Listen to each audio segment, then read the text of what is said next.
homework they otherwise couldn't see, or a news video clip, or sometimes I don't like to make a lot of copies because it's kind of a waste of paper. So if I wanted to do something, I write it on a PowerPoint slide. Copy these 5 questions down, or copy, like if you want them to do a worksheet that's just like maybe going to be half a page, well, you could always put those questions on the board, like on a PowerPoint, just leave it up there. So that's what I do, and if they want, they can copy down the questions. Just to save paper, and it saves you time.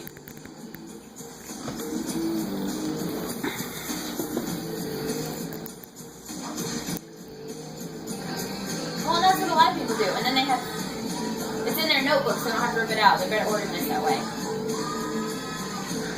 And then, my one recommendation for your 7th graders, when you take notes, tell them exactly, and I have to for my freshman sophomore, tell them exactly how you want them to set it up, or explicitly write it out on the board, like give them an example, because you think they get it. You think.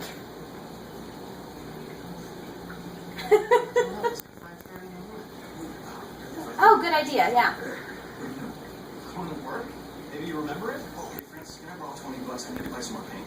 You just bought 6 cans of paint yesterday. What happened to that? I used it. You're grilling me for it. How can you use 6 cans of paint in one day? Francis, please, I really need it. I'm so close. It's almost right. Do you have any idea how hard you have to work to make $20? Right. That's a good question.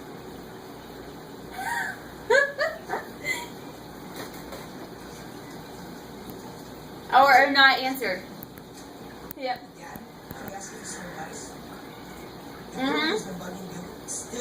You know what I do? For homework, I just did this year. I never did it last year. I got this from another teacher. They're like, sometimes I don't check the homework for completion, because I generally check mine on completion, at least for 1st and 2nd year, not for 3rd year, but, or sometimes, but. So instead of like walking around during like a bell of work or something and checking their homework just to make sure they completed it, you'd be like, oh, I don't want it today, and you go through and you grade it and whatever, and then you collect it, and then you grade it on accuracy. But if the smart kids were smart, they're grading it like they're supposed to be. That'll get at least a few of them. I mean, maybe not right away, but yeah. Oh, and you think that they get it by freshman, sophomore, junior years. They don't. They don't get it. It's crazy. Today, let me tell you what I had to do. In 2nd year, we're reviewing. So, I put 5 questions up on the board in Spanish using our current, grammar concepts. And I made them copy down the questions, and they had to interview 2 people with these 5 questions. So you know what I mean? 2 different people, the same 5 questions, and then record their answers. Right. That part was easy, no problem.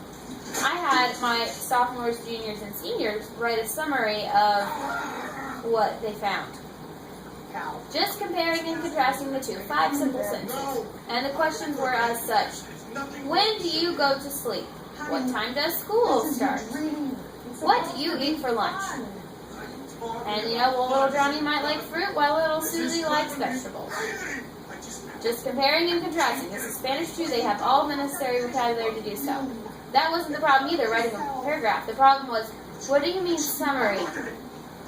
Like, you want me to write everything down that I took notes about? And I'm like, that's not a summary.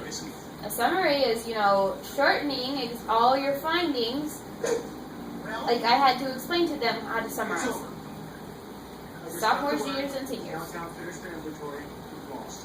No.